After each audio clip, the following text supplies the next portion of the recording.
Hello, and thanks for joining us on this edition of Tech Total Access. I'm your host, Alexis Walsh. Here with us to recap this past week's Hokie sports are analysts Ricky LeBlue and Russell Clark. Thanks for being here, guys. Thanks for having me. It's great to be here. The 9th-ranked women's soccer team fell to number 7 Clemson 3-2 Sunday in South Carolina. The Hokies stayed with the Tigers, matching them goal for goal until Clemson scored the game-winning goal with less than 11 minutes left. Sophomore Alani Johnson and junior Candace Seffers notched the 2 goals for Tech.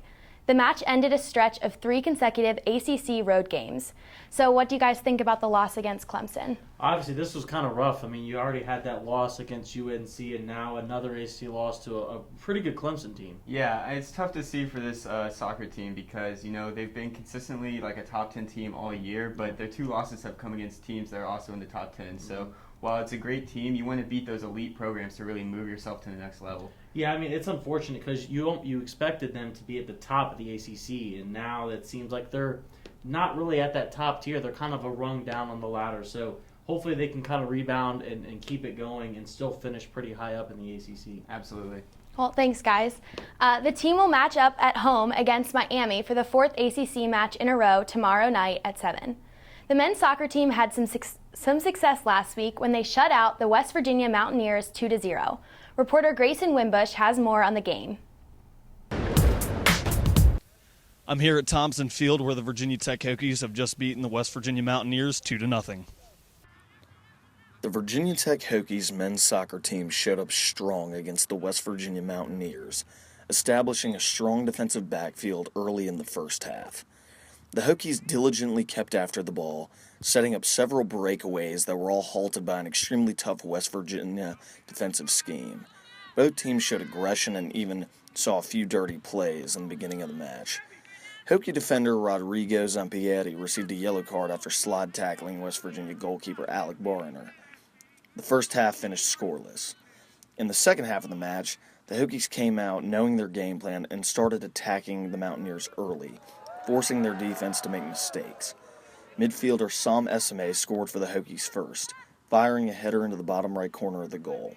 This gave Virginia Tech full swing momentum for the rest of the match, as striker Reese Alexander screwed the cap on a shutout victory, scoring the Hokies' second goal, making the final score 2-0. We didn't make that much halftime adjustments. We just try to keep playing like in the first, I would say like 30 minutes of the game, like physical and bring a lot of energy in it. And I think that was the key to our success tonight.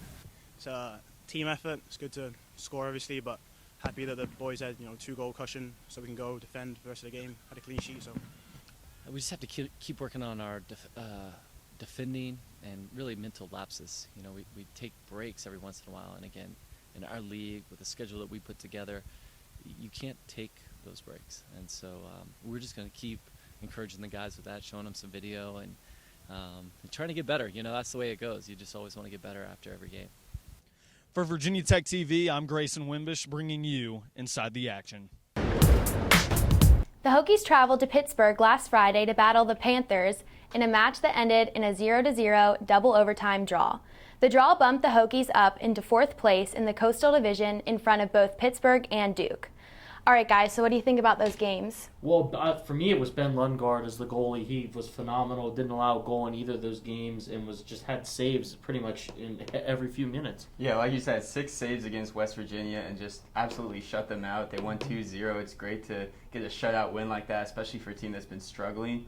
But then looking at that game against Pitt, we fail again to get our first ACC win, and it ends in a draw. It's just this team can't muster any power on offense. We couldn't score a goal. Yeah, the ACC is a very tough conference. It's just unfortunate that they haven't been able to, like you said, take that next step and become a solid ACC program. I feel like the talent is there. They're just not being able to get it together at this point. Yeah, they're just going to have to come together as a team. Like you said, they have talent and they've played well defensively, but they just haven't been able to muster efficient shots and attack the goal. It certainly benefits, though, to have a goalie like Lundgaard because he's been playing really, really well. Yeah, for sure. The Hokies took on High Point Tuesday and will face Notre Dame at home tonight. We'll have more on those games next week. Coming up after the break, we'll talk volleyball. Stay tuned.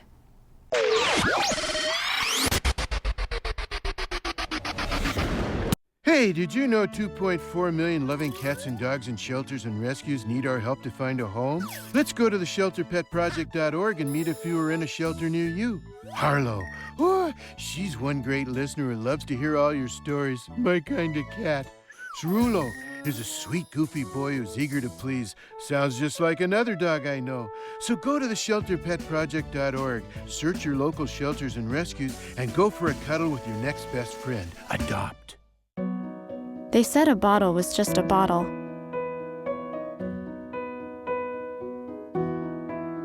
That no one would ever notice me.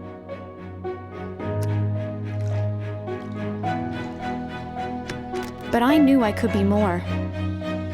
That one day, I would make people smile.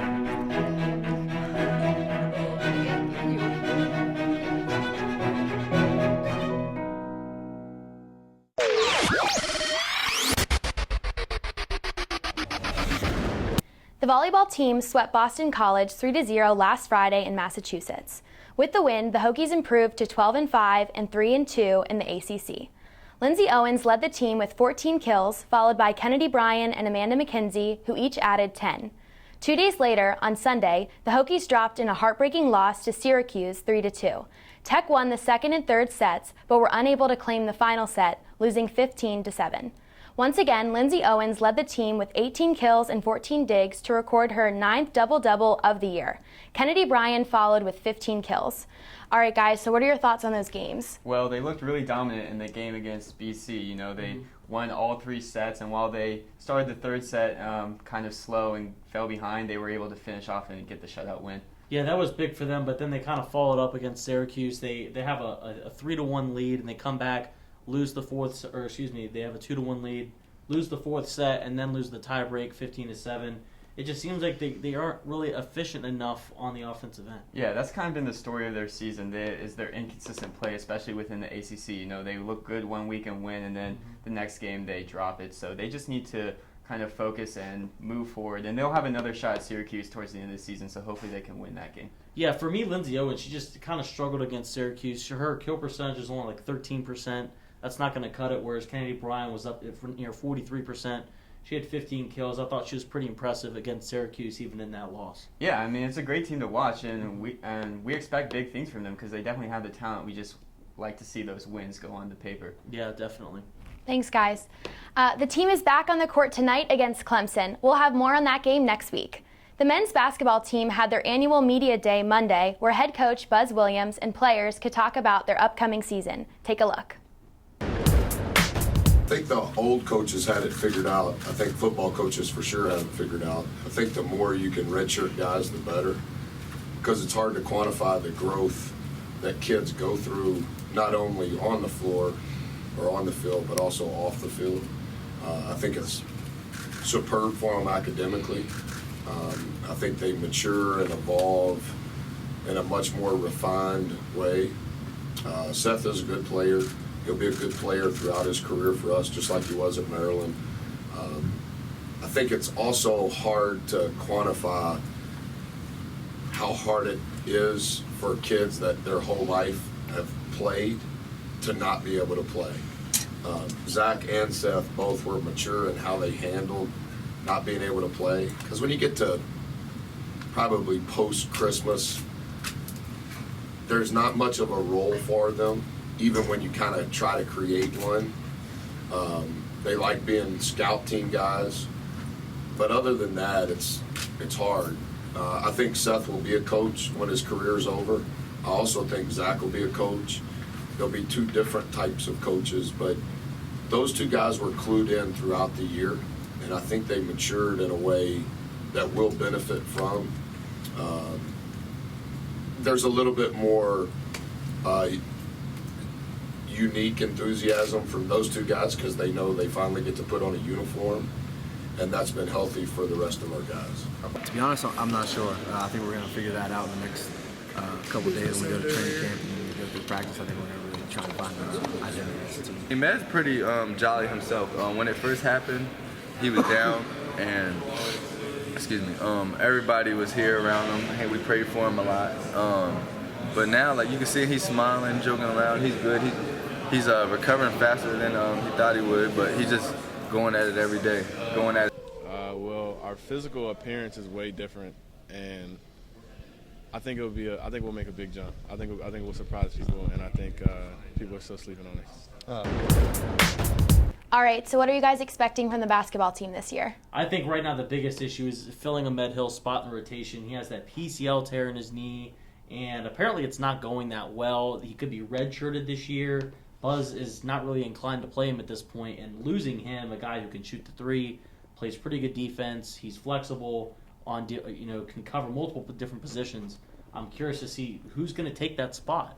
Yeah, it's definitely a big loss because he had a great year last year, but I don't think we have any shortcomings in the talent department because Buzz is really starting to make his impact on this program with his recruiting. Yeah. He's brought in some great freshmen. We got Justin Robinson, who is the Gatorade Boys Player of the Year in Maryland last year, and Chris Clark, who is the #1 player in Virginia. Yeah. So I think they'll definitely get in the rotation and hopefully make up for the lack of Ahmed Hill. Yeah, for Justin Robinson, is he going to be that backup point guard? Because I think right now the Hokies are set at the 1 and 2 guards starting with Seth Allen and Devin Wilson. Devin and Seth have really kind of taken on a leadership role. Buzz really elaborated on that at Media Day. But, Justin, he's got to be able to control the ball. He's got to be efficient on offense. And he's going to have to step up and take a leadership role as a freshman. Yeah, it's going to be tough for him, especially with that guard spot so loaded. And it's going to be interesting to see Seth Allen finally play after transferring from Maryland. I'm definitely looking forward to that. But with Justin Bibbs and Jalen Hudson also presumably coming off the bench, it will be tough, like you said, for Justin Robinson to crack the lineup and really make an impact on the team this year. And that's another thing, too. Is Jalen Hudson going to be a starter? I mean, he played pretty well last year as the season went on. He's shown the ability to get to the rim and finish. And when he actually puts in the effort on defense, he's a pretty good defender as well. So I think that right now they're loaded at the guard, but again, the front court, just like last year, there's a little kind of shaky with the depth. Right now you've got Satchel Pierce, who very inconsistent last year, and then Zach Leday, who's another transfer that spent the entire year with the team last year, and he finally gets to play. Yeah, we're definitely going to have to see Satchel Pierce step up. I mean, he has the raw, height talent. Mm-hmm. He's a legit 7-footer, big guy, and he, like you said, he was very inconsistent last year. He showed lack of a post move on offense, turned the ball over a lot, but he also showed flashes of why he's on this team, and he played really well against Duke, guarding Jahlil Okafor, and he can definitely be a defensive presence and that big man in the paint to, secure boards. Yeah, I think that he was able to block a lot of shots last year. I think he grew as a defender, but like you said, his offensive game left a little to be desired. Zach Leday, I think, is a bit more polished on the offensive end, but he doesn't bring that physicality. He's 6'7", he's a little bit bigger and stronger, but he doesn't provide that rim protection that Satch can. Yeah, so I think this year Buzz Williams' scheme is going to have to revolve around a strong play from the guards and the wing positions and really utilize, off-ball screens to get open looks at three and hopefully run a fast-paced offense. And really, we just need to improve on 2 wins in the ACC last year. We were worse in the conference. How do you think we'll do against ACC play? I think you'll see a slight jump. I don't think you're going to see the Hokies vault into the top 4 or 5 teams in the ACC.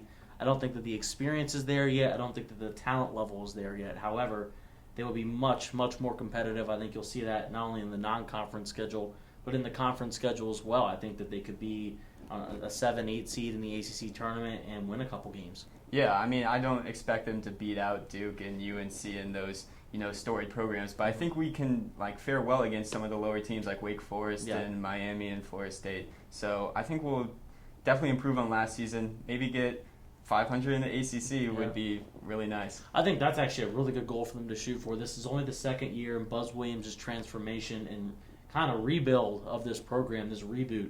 So you don't want to place too high of lofty expectations because you still have a very young team, but you should definitely see improvement heading into the season. Yeah, we're definitely looking forward to seeing basketball this year. Well, it definitely sounds like it's going to be an exciting season. All right, coming up next after the break, we'll recap the football team's big win over NC State on Friday night.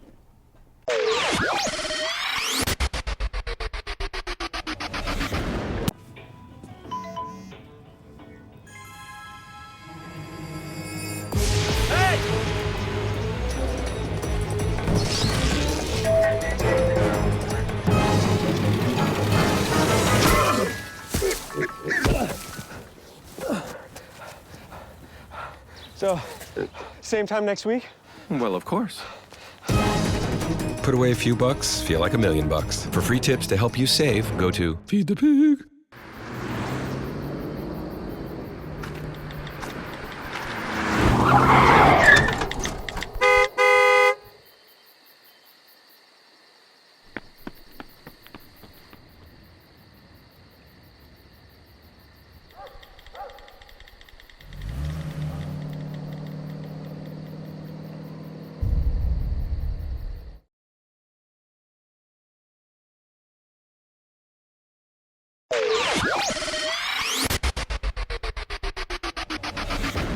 The football team hosted NC State Friday and came away with a 28-13 win. Reporter Grayson Wimbush has more on the game.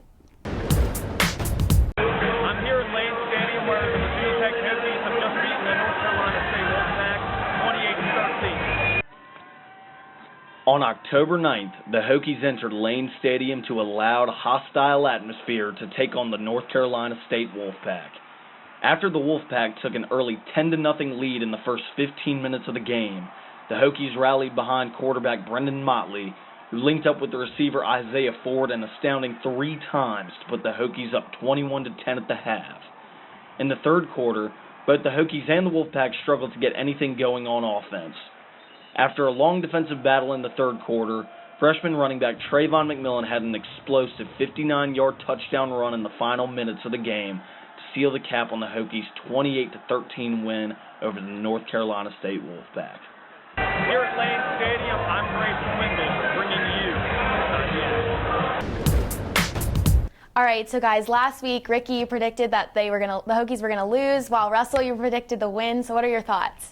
Well, I'll tell you what, Virginia Tech football is the most unpredictable team in college football, and that really cannot be disputed. Yeah, you can definitely say that again. I mean, coming off that just abysmal offensive performance against Pitt, you know, our offense didn't look great, but we definitely were much improved playing in this game against NC State. What did you see from the offensive side? Well, one, the offensive line created some holes in the run game. I think that was really important. They decided to go with Trayvon McMillan as the featured back. I think that's been a long time coming, and he played very, very well, very explosive. Had that big run in the fourth quarter that really kind of finished the game for the Hokies.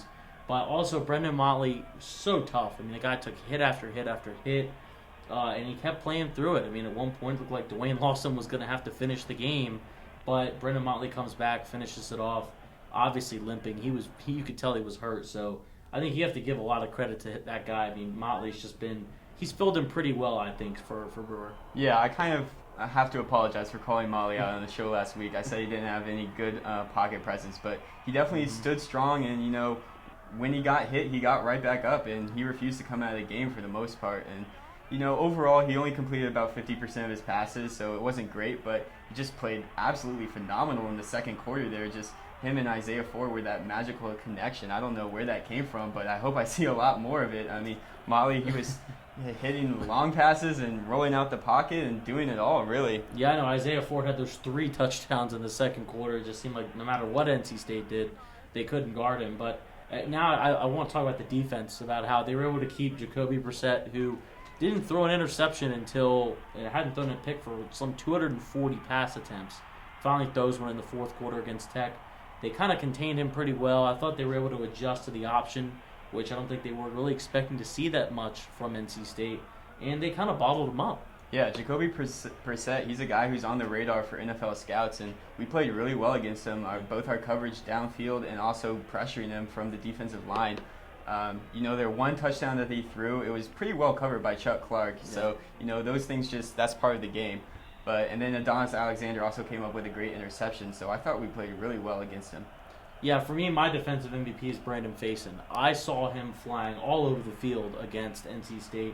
Made breakup after breakup. He had great coverage on each play. He had that one pass interference, which I thought was kind of questionable, but hey, they're going to call it. But he played very, very well. He made a breakup in the end zone that saved Tech a touchdown. And I think that Tech really needs Brandon Faison to step up and be that guy that we saw his freshman year.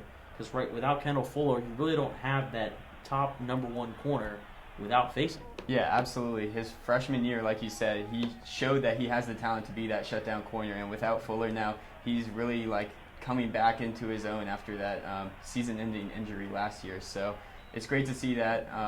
And our linebackers also played very well, stopping the run and just really limiting NC State's offense. I thought our defense had a great performance overall. Yeah, and I think one important facet that we haven't talked about yet is how this game kind of kept the detractors of Frank Beamer at bay. This is a big win, a primetime game on ESPN. Do you think that this win kind of takes him off the hot seat a little bit? I think it definitely does.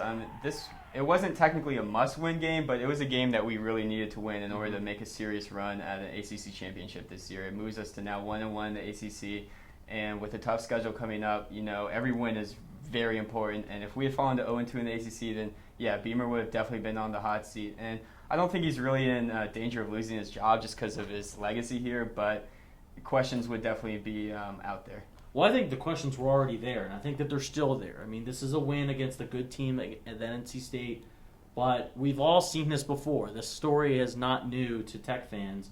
They have a big win, they come out the next week, and they flop. So I think that Tech has to treat every game as a critical must-win game. You can't have one game where you don't get up for it. You don't have that effort. You don't have that drive, or as Isaiah Ford like to call it after the game, juice. You have to be up for every game, and you have to put out your best because we saw this last year. Big wins, and then they just kind of fall apart next week. Yeah, exactly. Consistency is key, and we don't want to see a repeat of what happened against Miami last year, so we need to really bring it this in our next game. Yeah, last year was definitely unwatchable. All right, well, let's see what the players and coaches had to say at the press conference after the game. Take a look. I thought we had a good coaching staff last week, for sure. And I think it's something, the way it came about, it's something to build on. I think from a defensive standpoint, we got some young guys. We got those young freshman secondary guys. They got a little bit better last week. They fit a little bit better in the run support. That helped. And then I think offensively we got some weapons that showed up last week. And so, if we just take it, build on it, I think we got the makings of a really good football team. I think they played better as a unit, and I think just like I said, when a sack occurs, there's a lot of people involved with that. It's just not the offensive line. It's not just the running backs, tight ends. It's a unit deal. We had almost the same exact blitz, a little bit different of a play. And the first touchdown pass to Isaiah Ford was identical blitz that same protection and corner blitz. And we didn't protect it 2 weeks ago. And Isaiah was open for a touchdown 2 weeks ago. We were able to protect it. The quarterback was able to throw on time. I think Isaiah ran a great route, and it was a good unit play. I think the biggest thing is blocking. Like you said, we made that a priority in the spring, and that's something I really want to improve on, and I think it's helped tremendously. And as well as running routes versus press coverage, being able to fight off press, and being able to take some of those bumps and bruises and stay on the straight line for us. Coming up after the break, we're looking ahead to football versus Miami tomorrow.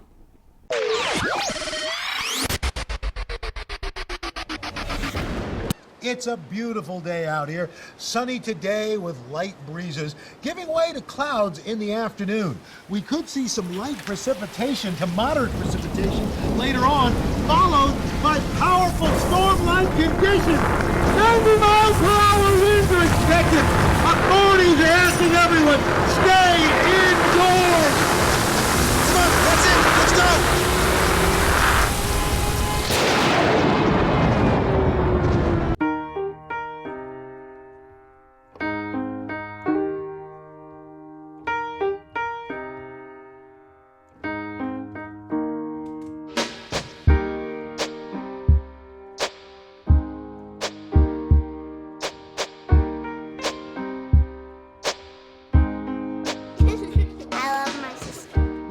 Doesn't see race. Love is love.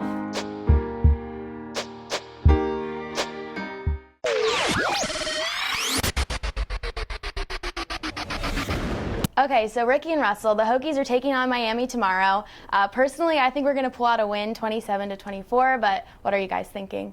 Well, Miami blew Tech out last year at home, and that, I think, left a bad taste in Tech's mouth, so obviously they're going to be motivated for this game. However, I don't think Tech's going to win. I know I predicted a loss last week, and I was wrong, but I think that this is that kind of game that Tech would lose, and they would lose kind of handily. I'm going to have Miami scoring 31 points. I think Brad Kai he's going to be very, very good against the Tech secondary, who's still depleted on all ends of defense. And I think Tech's going to score 23. So I've got 31-23 Miami. I think Tech's just going to fall short, and the season's going to not look so good again. Yeah, this game is tough to call because Miami, they're coming off this close loss against a really good Florida State team, so they're really hungry for that first ACC win. Now they've got Tech at home, and we're coming in as a team who's been very inconsistent on the year, and I think we'll be able to tell after the first quarter who's going to win this game based on whether or not we can establish a running game. But I just haven't seen enough consistency from our offensive line this year to call the Hokies win on this one, and I think we're going to lose 17-10. All right, well, thanks, guys. This should be an exciting game. Players and coaches aren't the only ones who have opinions about the Miami game. Reporter Izzy Post went to downtown Blacksburg to ask students how they think the Hokies will play. I'm here in downtown Blacksburg asking Virginia Tech students their thoughts on the North Carolina State game and their thoughts on the upcoming game against Miami. So I thought it was pretty good, but we still have definitely a lot of room to improve from where we were in like 2012, 2011. It was awesome. It was a great performance, and it was a big motivator for the team. By the time the second half rolled around, I was just so excited that we were doing so well. My boy Wade Hanson, he's the man. Miami's got a great team. They have a great quarterback, but I think Virginia Tech can answer the challenge. I think for McMillan to do a great job, he just needs to understand that we are all behind him. We want him to do well. They are going to face a maximum test in Miami. I think we've got a good chance. I think we're pretty much even matched up, so we'll see what happens. This year, and I remember our freshman year, we destroyed them here at home. So I expect the same reaction there at Miami. We're going to destroy them. That's all it is going to be. It's going to come down probably to the last quarter as usual. Let's go! Hokies. In downtown Blacksburg, I'm Izzy Post, Tech Total Access. That's all we have for you on this episode of Tech Total Access. Be sure to tune in next week for more hard-hitting sports action. And as always, Go Hokies!